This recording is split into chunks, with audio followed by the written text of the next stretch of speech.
बिस्मिल्लाहिर्रहमानिर्रहीम। अस्सलाम वालेकुम दोस्तों, उम्मीद करती हूँ कि सब ठीक होंगे, अपने घरों में खैर खैरियत से होंगे। और आज जो मज़ेदार सी डिश बन रही है जी, बोंग पाए। बोंग और पाए बना रहे हैं हम। हमने पाए लिए हैं गाय के और 2 किलो हमने बोंग का गोश्त लिया है। जो मज़ेदार सी रेसिपी हमारी अम्मी जी ने बनाई है जी, मेरी सास मेरी अम्मी ने बनाई है ये। और ये बहुत ही लजीज पाए बने थे, बहुत टेस्टी बने थे। अम्मियों के हाथ में पता ना आपको कितनी लज्जत होती है। तो देखते हैं जी अम्मी जी ने क्या किया है। अम्मी जी ने जी 2 किलो जो पाए थे, सिर्फ पाए जो उनसे हैं वो मैंने अम्मी ने उस पानी के अंदर डाले थे और उसके अंदर हल्दी और लौंग डाल के उसको उबाल दिलवा लिया था। और फिर इसका पानी जो है वो डिस्कार्ड कर दिया था, यानी पानी ज़ाया कर दिया था 5 मिनट उबाल के।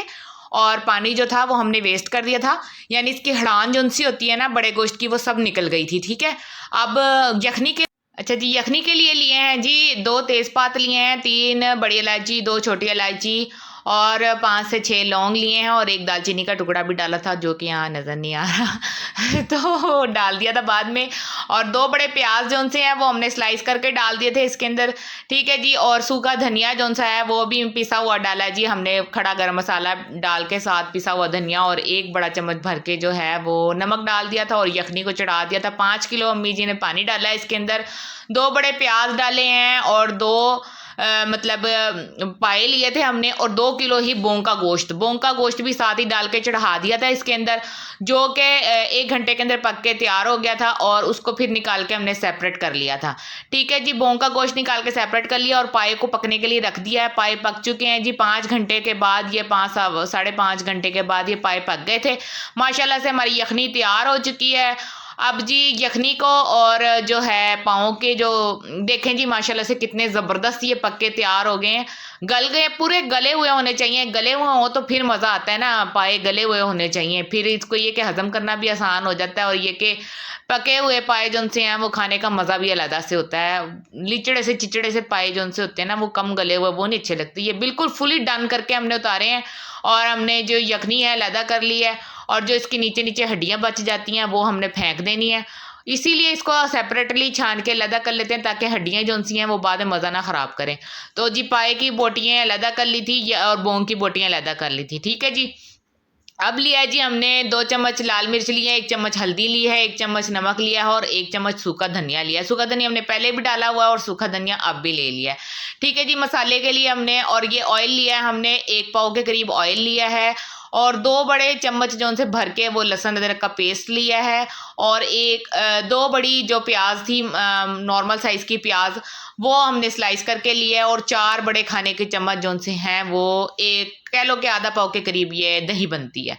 तो इनको हमने ऑयल को हीट कर लेना है, गर्म कर लेना है। जब पतीले के अंदर से डालेंगे दोबारा से बड़ा वही पतीला लेना है, हमने बड़ा पतीला लिया है ताकि जी बोटियाँ टूट के ख़राब ना हो। अच्छा जी। इसको हमने डार्क ब्राउन होने तक, प्याज को ब्राउन होने तक पका लिया था, फ्राई कर लिया था। और फिर हमने इसका पेस्ट बना लिया था। दही के अंदर मसाले डाल लिए हैं जी और इनको मिक्स कर लिया, क्योंकि मसाले जब दही के अंदर मिक्स करके डालते हैं उनका फ्लेवर बहुत मज़े का आता है। तो प्लीज़ दही के अंदर मसाला मिक्स करके डालिएगा। और हमने लहसुन अदरक डाला है, उसी प्याज को हमने निकाल लिया था तेल के अंदर से और उसी तेल के अंदर अब हमने लहसुन अदरक का पेस्ट शामिल कर दिया। जब ये 2 से 3 मिनट के बाद ये फ्राई हो जाएगा फिर हम इसके अंदर मसाले वगैरह शामिल कर देंगे। देखिए जी प्याज हमने पेस्ट बना लिया इसका, ये हमने दही का मसाला शामिल किया है इसके अंदर और फिर इसको भून लिया है। इसको थोड़ा सा भून के फिर हमने इसके अंदर जो है वो प्याज का पेस्ट ऐड किया है, प्याज का पेस्ट ऐड कर दिया। अब जी मसाला अच्छे तरीके से भून लेना है। जितना अच्छा आपका मसाला भुना हुआ होगा उतने ही आपके मसाले के टेस्ट जो सा है ना वो आपके पाँव के अंदर मिक्स हो जाएगा और मज़ेदार सा जो है वो मसाला तैयार हो जाएगा।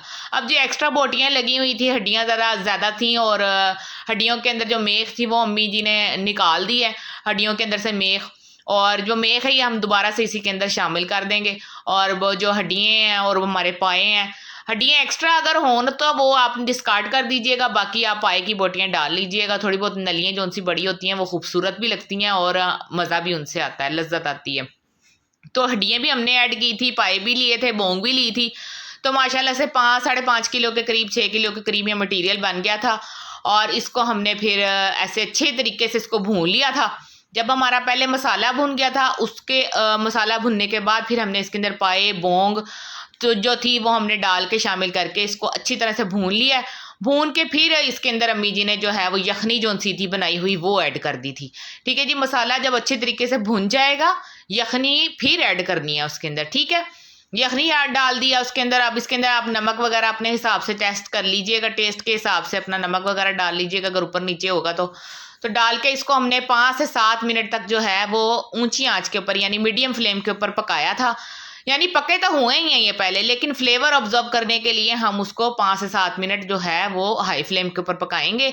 जब इसमें बॉयल आ जाएंगे फिर हम इसके अंदर हरी मिर्चें ऐड कर देंगे, गरम मसाला ऐड कर देंगे और हरा धनिया ऐड कर देंगे। जी, मेरी रेसिपी अगर आपको अच्छी लगी है, मेरी अम्मी जी की रेसिपी आपको अच्छी लगी है तो प्लीज़ ज़रूर लाइक कीजिएगा, सब्सक्राइब कीजिएगा, चैनल को अपनी दुआओं में ज़रूर याद रखिएगा। माँओं के हाथ में जो टेस्ट होता है ना वो किसी के हाथ में मुश्किल से ही आता है, तो माँ के हाथ का तो खाना सबको ही पसंद आता है। तो आपको भी अब अगर अपनी अम्मी के हाथ की रेसिपीज़ अच्छी लगती हैं तो बताइएगा ज़रूर मेरी अम्मी के हाथ की आपको रेसिपी कैसी लगी है, और अपनी दुआओं में ज़रूर याद रखिएगा, खाइएगा, बनाइएगा।